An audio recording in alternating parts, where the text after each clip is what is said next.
And good morning, everybody. This is Adam Gordon and my associate. Your associate? My associate. You mean your fellow participant, Fred Cohen? Fellow participant, associate, friend. No, see associate usually. So we used to have Fred Cohen and Associates. An associate is not somebody who's in charge. It's somebody who works for you that just associates with you. Okay, well, colleague, if you prefer. How about that? Colleague. Oh, I love that. That's very collegial. But collegial is one of those things they talk about in universities. And in companies these days, too, they want companies to be collegial. Oh, really? Yeah, because they want people to like each other and, go party and stuff like that. Yeah, sorry to tell you this. The boss, as collegial as they may be, is still going to fire you.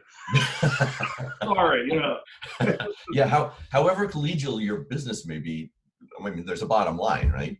Yeah. You want the appearance of collegiality, right? It's like if you can learn to fake sincerity, you've really got it made. My boss is so nice. He brings hot chocolate in every day. He expects you to work 3 hours.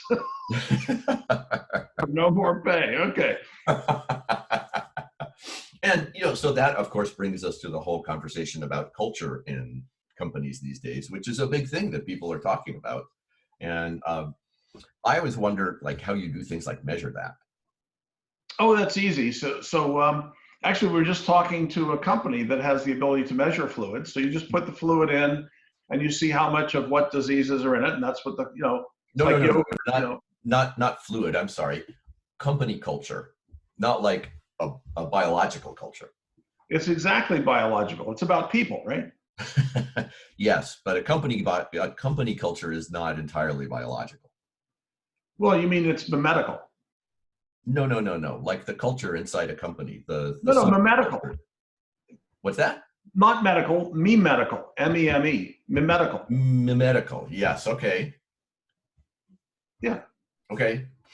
So, anything in particular you want to talk about today, Fred? I have a couple of things I'm interested. No, you're the guy that. No, I sent you an example of a company. And it's right here. Oh, is this they? Okay. This is them. Yeah. And you were looking at the bottom of it, that just happened to be where I was when I switched over. So yeah, this is Trinity Cyber proactive threat interference. Yeah. So if you start at the top. Yep, that's here. Okay. So this clearly, no, stay at the top. This clearly different from a Fred site. Very, very much. You can tell at the first look that it does tell you something, right? Proactive threat interference. Mm-hmm. It's registered. Sorry? It's registered. That's a registered trademark, apparently. Oh, that is. You can see the little R over there. Yeah. Interesting. Yeah. So as a concept, as a presentation of a concept, it is cognitively recognizable. Mm-hmm. Right? Although I don't understand the three, I guess that's part of the Trinity, but it sounds religious to me. It does. Well, anytime you start talking Trinity, you start talking Father, Son, and the Holy Ghost, right? So I guess, and just Son, and the Holy Ghost of cybersecurity. Scroll up to the top just one more time. Let me show you another thing. All the way to the top. Yep. You have to scroll down. Just scroll down a teeny bit. You have to scroll, and now the top shows up. Now you can see options to go places. I think this is. I don't know what they're trying to achieve by making it so you can't find what you're looking for until you scroll down. Mm-hmm. But it seems to me that it's acting against the interest of the observer. So I just don't quite understand why they don't show you services team and careers before you scroll down. But, I'm not the graphic artist. So. Right. And you're not also the marketing strategist in the company who thinks that this is a good idea. And, so let's talk about that for a minute. Why would you do something like this from a marketing standpoint? Why would you ever do something like this? And when I advise small companies, and Trinity I expect is not a huge company. Correct. When you do something like this, you're making a statement that you think your name and your tagline or whatever identification line you're using, Your brand is enough to actually generate interest to people. That's going to be true in a certain subset of cases, but those are probably only cases where people already know you. You've talked to them, they've got some literature or something has happened, and they have to be already interested before they get to the site in order to actually have the site work. Well, or maybe it's just that when you just sit at the top, scroll back up, just back up to where you can only see that. Maybe what they're saying is that if there's one thing to understand, it's this. All that other stuff is interfering with the fundamental of proactive threat interference. But I still don't think that the 3 is meaningful, even though it's Trinity and it's redundant, right? But regardless of about the graphics, I think what they're trying to do is say, this is the meme that they want you to get. Yes. This and nothing else. And nothing else. And if you don't know the company already, you have no idea what this actually means. Well, so, when I saw this, first thing I did is said proactive threat interference. I don't think so. So tell me why you think that's a problem. Well, so first of all, it's a good notional idea, right? Yep. That is, what you would like to do is interfere with the threats before they reach you. And that is an objective that's worthwhile in lots of ways. But so the problem with interference is it tends to have side effects. Right? False positives mean you're not able to get your business done. Proactive means somehow you're before it actually gets to the point where it's a threat. Right. Or where it's so there's, but the other problem is it's out there.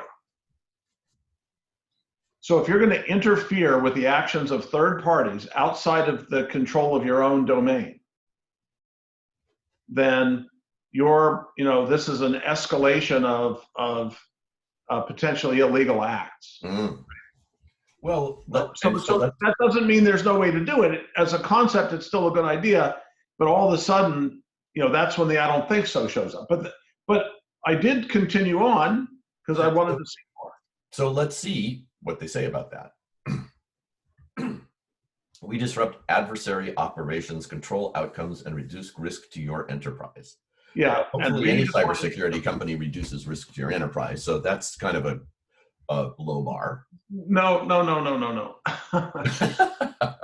No. So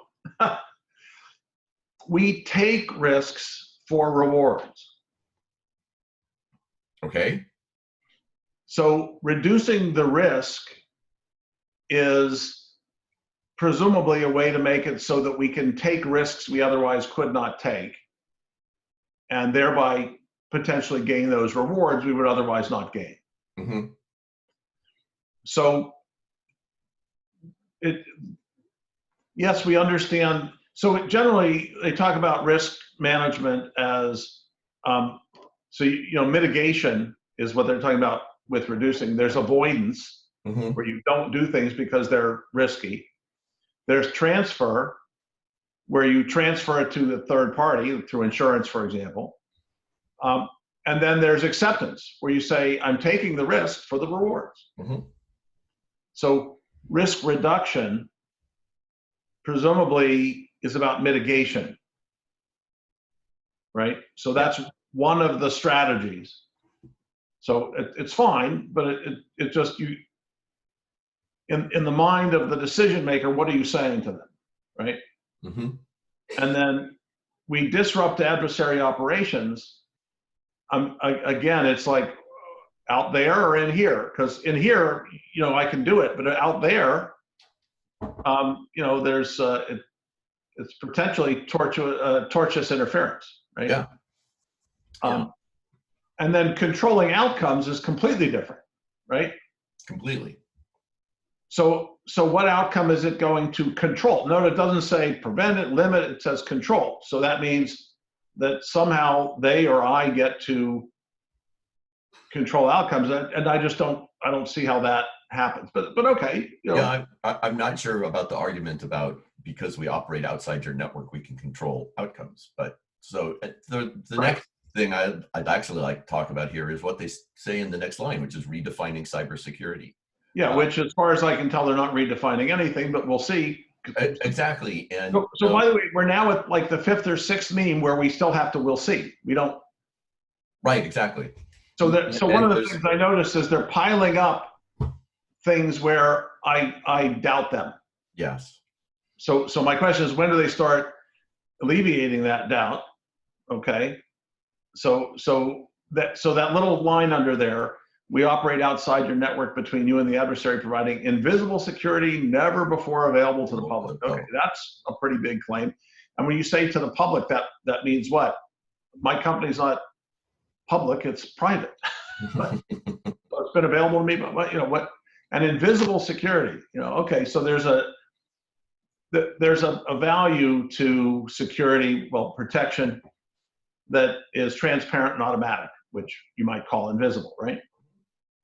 But there's also a value, a deterrent value, and another value to visible security. But theirs is invisible. Okay, there's another characteristic. They haven't told me what they do or how. All right. Right. And thing they tell me. So, and just from a marketing standpoint, just looking at this, one of the things that's not on this webpage is a call to action, other than this active, adaptive, and invisible, which turns out aren't even links, which aren't even links. It's not an action. Do anything from here. Well, wait, we're not done yet. Your job is to run your business. Yes, it is. My mission is to protect it. You mean our mission? Is this a one person shop? Trinity Cyber interferes with the adversary. Okay, so you say we make the adversary fail. So you say no one else is doing that. Well, actually, lots of people are. No one else can. Now you're just, bragging ridiculously. So congratulations, Steve. You've now achieved the braggadocious award. And, there's the whole marketing question of why is it valuable to have a quote from your CEO, who may be the guy, on your website? Why don't you have a testimonial on your homepage? Yeah, and there's something much worse about it, and that is it says it's not scalable. Okay, show me that. No one else can. No one else can. Steve Ryan can, but nobody else can. Well, I'm sorry. Steve only has so many hours in the day. Right. Right. Right. So it's it's problematic, but mostly it's the bragging of it.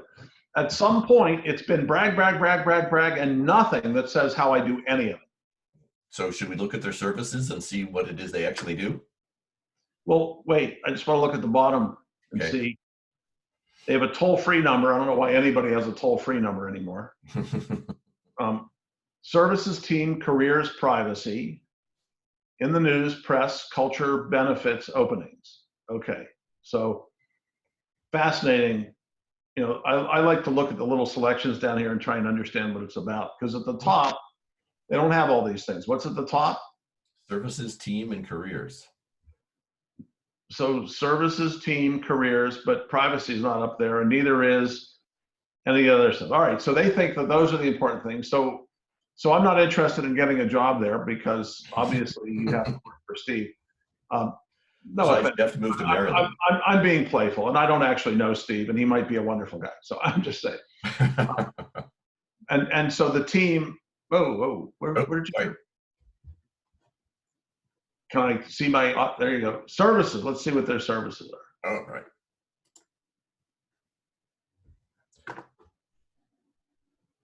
All right. Whoa. Start at the top, because that's where my eyes work. Intercepting hacks, controlling outcomes, with a graphic behind it that has no meaning whatsoever. No meaning whatsoever, and is in fact interfering with the navigation, which is a thing that I don't like. Wait, go back up. Sorry. Intercepting hacks, controlling outcomes. I don't get it. All right, so you're saying because as a long-time professional hacker, I usually go up to the building and talk my way in and then plug something into their network. So Unless they're going to intercept me going into the building, it's not going to get it done. And then, there's the brick through the window, so they're not doing that.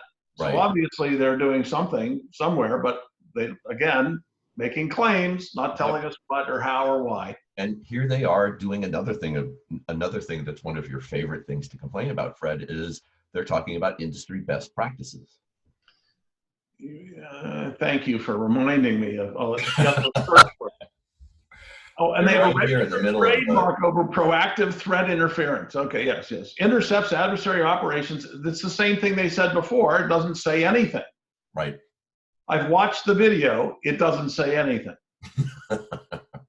Okay. And this is also one of my complaints about a lot of websites these days is they only give you the video. What if I want to read it? I don't like watching videos on the web. Well, they're trying to make you do it for a reason. Okay, yeah. Go back up. Wait. Redefining cybersecurity with no details, creating a new market. Excuse me.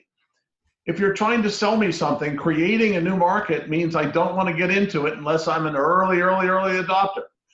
That's right. And enterprises tend to be conservative. So if the enterprise is your customer, their desire to know about you creating a new market is not advantageous. Right?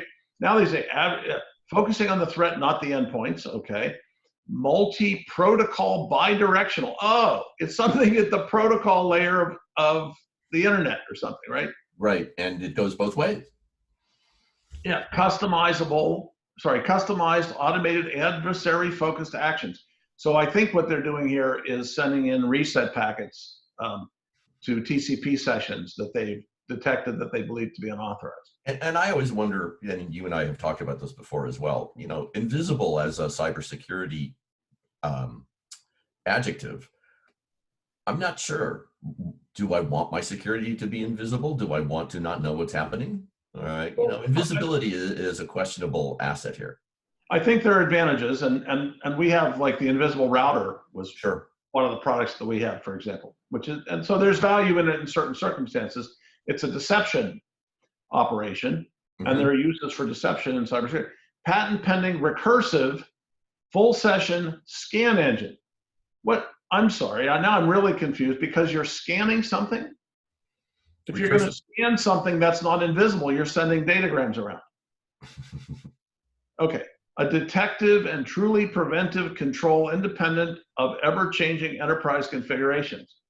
So it doesn't care what my configuration is. It's going to block things or do whatever it does, interfere with something or another. So somehow if they're wrong, they're interfering with my operations, right? Right. It would just be so good if they would just tell us what they're doing. Because now I have to keep guessing, right? Yeah. Yeah. Experienced team. 24/7 operations. All right, going to be expensive. Scroll on down. All right, so now, is it Neil? N-E-I-L-L. Yeah. Yep. All right. So now we hear that the volume, velocity, and variety of cyber attacks are all on the rise. Fear. At the same time, so is the number of endpoints. Oh my God, in a vulnerable corporate network. Oh, well, ours is not vulnerable. How do we protect more with less? Trinity Cyber turns it around to focus on the. So if I look at them instead of at me, I'm gonna, somehow it's better, right? And they're gonna, and delivering value. Right? It's all a proven model. All this great words with no information about what the heck they're doing. Nope. Frustrating the adversary. Frustrated me. A fundamentally different approach. We're frustrating, adding extra preventive controls, getting in front of and do active, adaptive, or invisible work here. No. Okay. Well, so their services are hyperbole. They're very good at hyperbole. Okay. And their team is, I guess, then what makes the difference here. Okay. So they have a bunch of people that have looks and that have titles. Yes. Lots of them. Okay. So, and they need more of us. And the question the marketing question I always have for companies like this is, why is Trinity, where does it pay off anywhere? It doesn't seem to. So maybe there were 3 guys when they started. Who knows? I have no idea. Yeah. And I really don't want a career there at this point. No, I don't suspect you do. So the All other right, thing you I was wanted to show me something else. Here we go. Yeah. So the Office of the Undersecretary of Defense for Acquisition and Sustainment Cybersecurity Maturity Model Certification. This seems to me to be an incredibly arcane piece of the government here. And I wanted, first of all, your feedback on the Cybersecurity Maturity Model Certification. Is this something that you're familiar with, Fred? Okay, so NIST recently released their maturity model for cybersecurity. Now, the capability maturity model has been around for a long time. We started using the capability maturity model, which the engineering version of it for cybersecurity, got to be in the 2000 timeframe. But so that, which means it's just right for the government to come out with a standard. Usually it's about 20 years before the government gets to something. And there's value in thinking about things in terms of the maturity. So capability maturity model, or generally their maturity model here, is going to talk about the first time you do something, and then repeatability, that is being able to take the same actions with the same outcomes, right? And then they talk about documentation or measurement. So the ability to measure what you're doing, and then the ability to manage it, which is, say, based on those measurements, make decisions. And then there's optimization, where you take the feedback on your decisions and the measurements and use that to do a better job in the future. So we look at a lot of companies, and we look at companies, we measure maturity, and the maturity is closely linked to what you can reasonably expect to achieve, right? So for example, if you're going to be doing your own cryptography, not just using off-the-shelf cryptography, then you're going to have an enormous level of sophistication, right?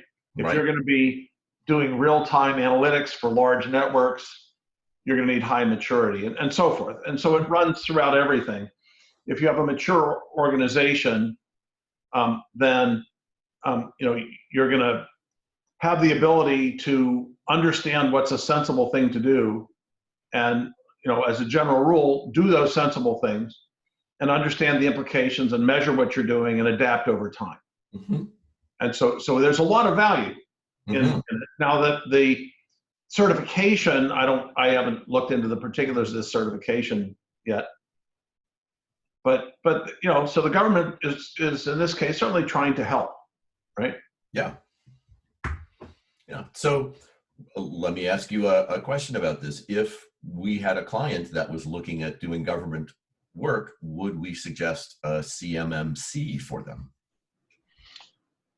So my understanding, and I haven't read up on this is relatively recent, is that you're going to be required to meet various maturity levels depending on the risk profile, we will call it. So you notice the DIB there, right? DoD is planning to migrate to the new framework in order to assess and enhance the cybersecurity posture of the defense industrial base. So if you're in the defense industrial base, if you're a company that serves the government in particular ways, then you will be required, you are already required to meet the requirements of the DIB, industrial base.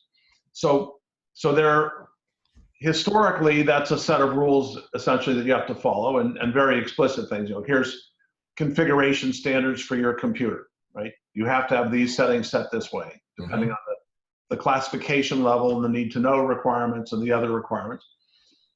And so they've been trying to move towards a risk-based framework. So it's less a list of things you have to do and more a set of decisions you have to make. So in order to make good decisions, you of course then have to have the maturity to execute on them. Because in the DIB, in the defense industrial base, they're very serious about not leaking information, for example. And they apply it to the industrial base and as a forcing function on what they do. Now, having said that, that all that emphasis, obviously, we have these major failures in cybersecurity that the government's part of, and there's a long history, the strewn bodies of ways to do cybersecurity in the government that have failed.